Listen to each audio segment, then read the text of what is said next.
Situado moi preto do mar, pero a metade de camiño entre o recendo do Salitre da Costa e as terras que se adentran paseniño cara ao interior, encóntrase o municipio pontevedrés de Valga. É o río Ulla o que lle serve de liña divisoria coa provincia da Coruña e, por tanto, cos concellos de Pontecesures, Padrón e Dodro polo norte, unha parte de Dodro tamén polo oeste, xunto con Rianxo, na mentres que cara ao sur están os municipios de Catoira e Caldas de Reis e polo oeste Cuntis e a Estrada.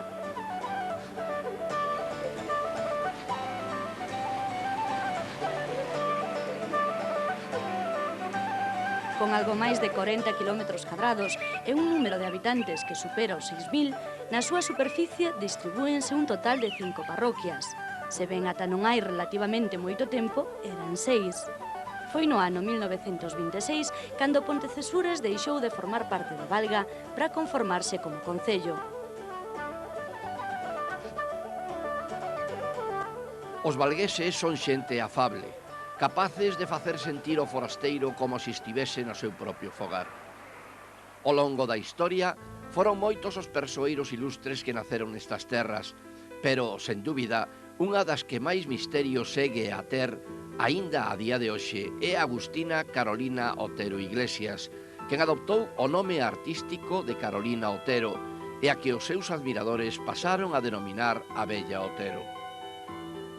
Numerosos artigos, libros e mesmo películas quixeron desentrañar os enigmas desta muller que naceu en Valga no ano 1868, pero que, ao longo da súa vida, se trasladaría a lugares como Barcelona, Marsella ou París, para despois viaxar por Argentina, Uruguai, Brasil, Austria, Rusia ou Xapón, entre outros.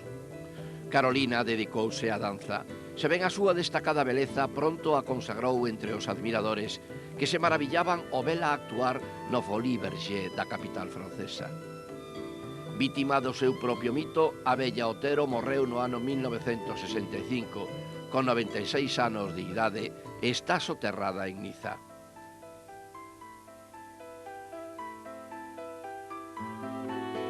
Seguramente na lembranza de Carolina estivo sempre presente o seu lugar de orixe, e quizáis tamén foron moitas as ocasións nas que ascendeu ao cumio do Monte Beiro para ollar ao horizonte e soñar cos novos mundos que a agardaban.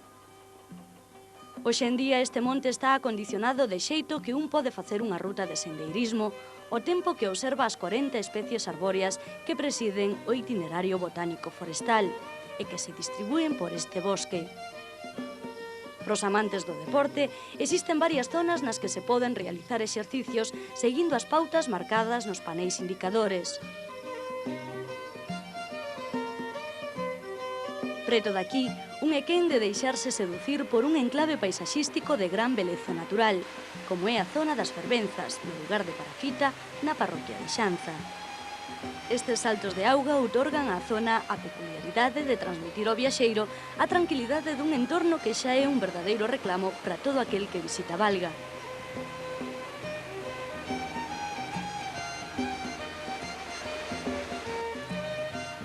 O lugar acondicionouse con paseos de madeira a través dos que se pode visitar a zona na súa totalidade, achegándose a cada recuncho deste verdadeiro emblema municipal.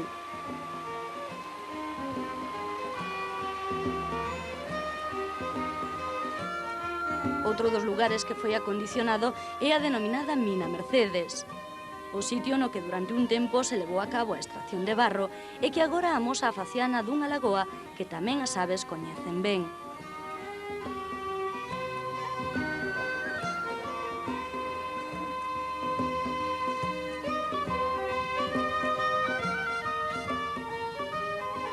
Xa á beira do río Ulla, os valgueses dispoñen dunha zona acondicionada pro baño. É a praia fluvial de Vilarello, na que se pode tamén gozar dunha xornada de lecer no contorno existente da ribeira.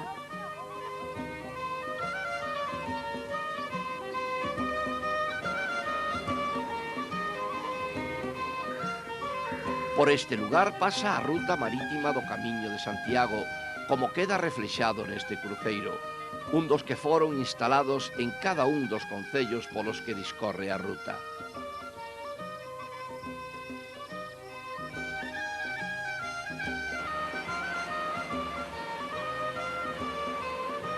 Ademais de ir en barco, os peregrinos poden atravesar Valga na súa viaxe cara a Compostela a través do camiño portugués.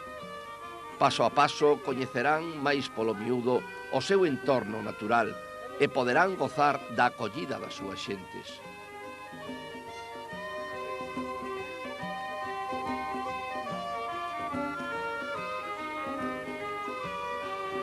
Pero quen se achegue a Valga pode facelo a través de distintos medios, e que este municipio está moi ben comunicado. Por aquí pasa a autoestrada que une Vigo a Coruña, pero tamén a liña ferroviaria que dispón dun apeadoiro no concello veciño de Pontecesures. Calquera época do ano é propicia para visitar o concello, aínda que unha das que máis xente recibe é a do Nadal, cando bota a andar o complexo entramado do Belén artesanal en movemento. Cada peza que o conforma é fabricada con esmero polos propios veciños, que se encargan tamén da súa montaxe, convertendo nun dos beléns máis fermosos de toda Galicia, no que se mesturan as figuras que representan o nacemento de Xesús e as que amosan as costumes propias de Galicia.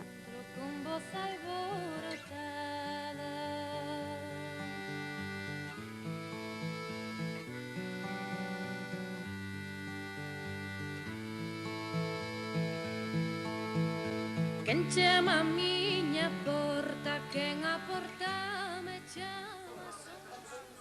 Outro dos acontecementos máis vistosos ten lugar durante a celebración do Corpus Christi, na que os veciños da parroquia de Cordeiro elaboran as alfombras florais polas que discorrerá a procesión.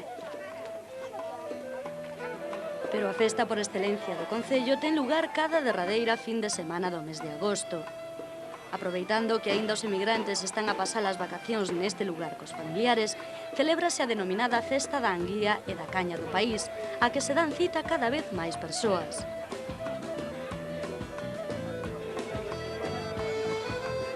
Ao tempo que os cañeiros elaboran no campo da festa augardente, tamén se cociña a anguía de diferentes xeitos. Na empanada, guisada ou frutida, é degustada polos visitantes que saben apreciar o seu exquisito sabor.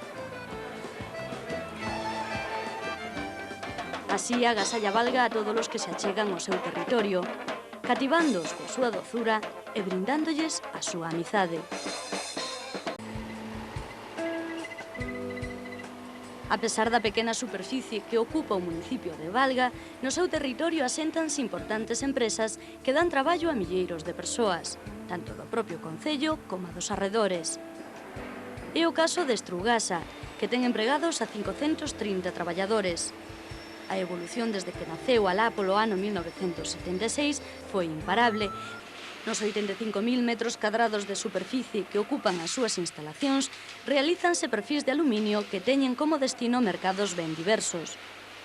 Holanda, Francia, Inglaterra ou mesmo Sudamérica demandan os produtos que desde Valga lles ofrece Estrugasa. Estrugasa traballa en constante crecemento e coa mellora dos seus sistemas de produción. Pero tamén a almacenaxe debe ser rápida e eficaz, e isto é posible grazas ao almacén intelixente que proporciona unha maior axilidade á hora de manter en stock e dar saída aos seus produtos. Iso sí, os traballos que aquí se realizan teñen como denominador común o respeto polo medio ambiente. Estrugasa conta cunha estación depuradora de residuos industriais que ten unha capacidade de tratado de 60.000 litros.